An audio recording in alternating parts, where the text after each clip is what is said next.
Welcome back to the Final Fantasy Tactics All Archers Challenge Run.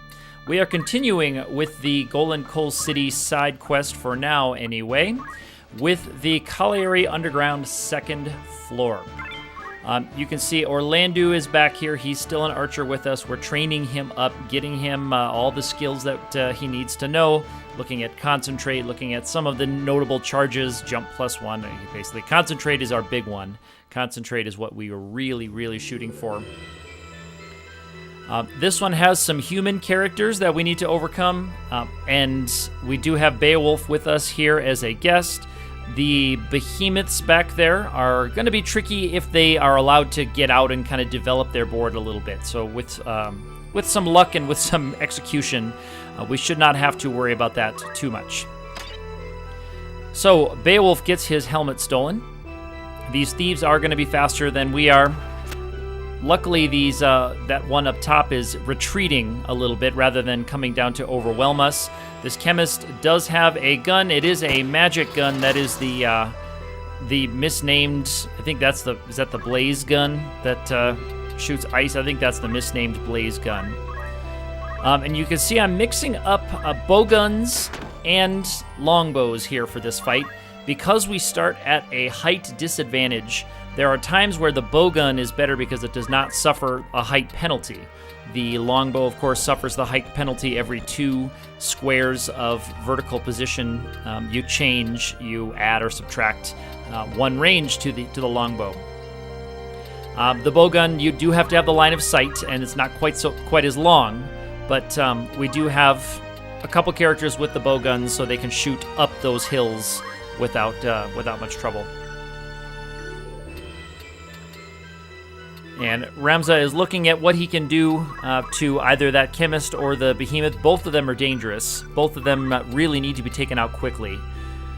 And he goes with his longbow. We're using Ultimus bows here to go for that chemist, and we can finish that chemist off here.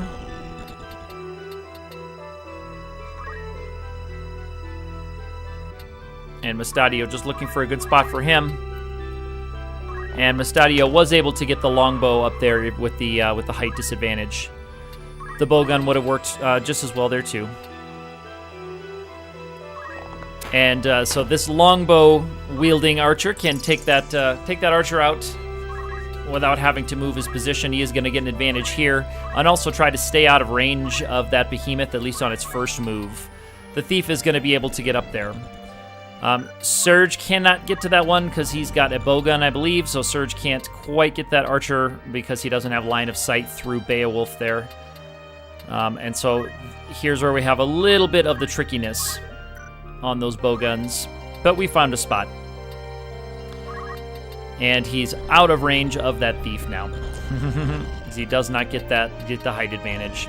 So he can't get anywhere. Sadly. That was a misexecution as I was making this one.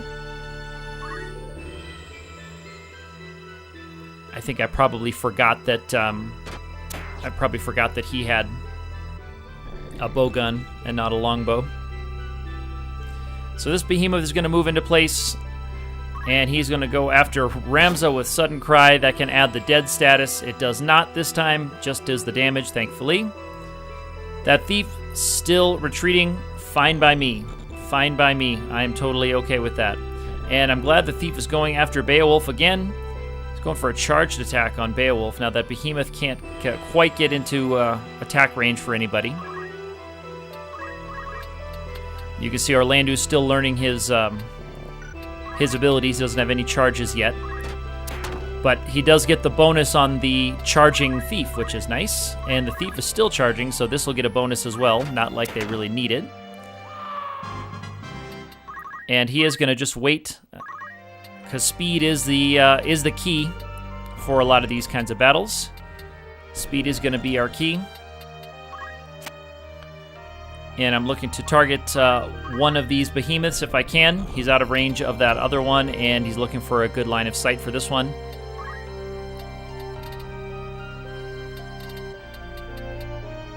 Checking the turn order. He's going to go with the longest charge he can execute before that guy is going to go. Still not enough to do a ton more damage, 20 more damage, I think, for a charge plus 7. And Mustadio's looking to put himself in harm's way or not.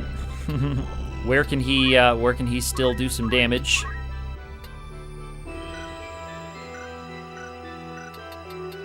And just double checking the name, that is Marls. Merops is the purple one up there. Mustadio has much better alignment or compatibility with Marls down there.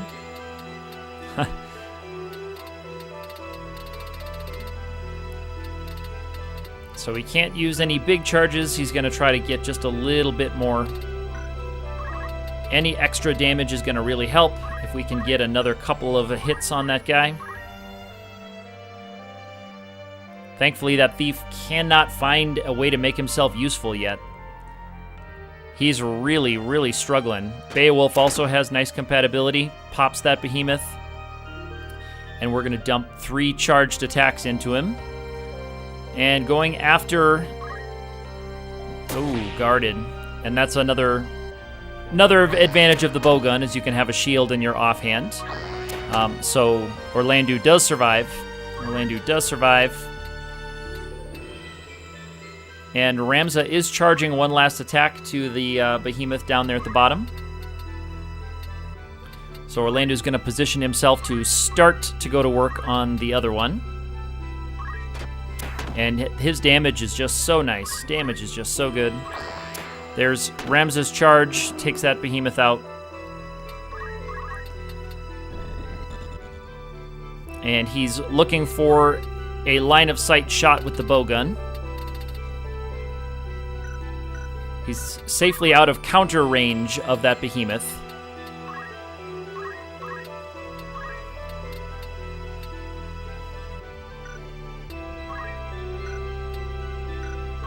And he did just move to the very edge of his effective range.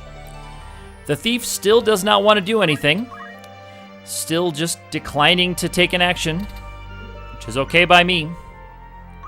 I was always fine with that.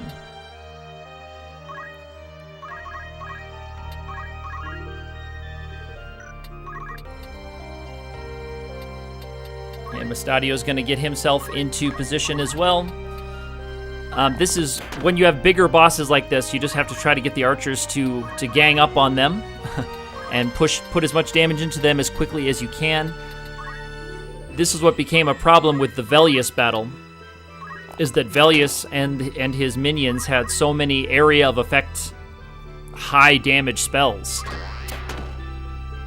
And these guys just don't. They don't have the speed that Velius and his posse do, and they don't have the area of effect damage. I didn't mind taking a stab up or a sudden cry. I didn't mind taking some of those. Those were okay, because they were just single target and they weren't one-shot KOs. Velius had a lot of one-shot KOs when he gets the Cyclops off.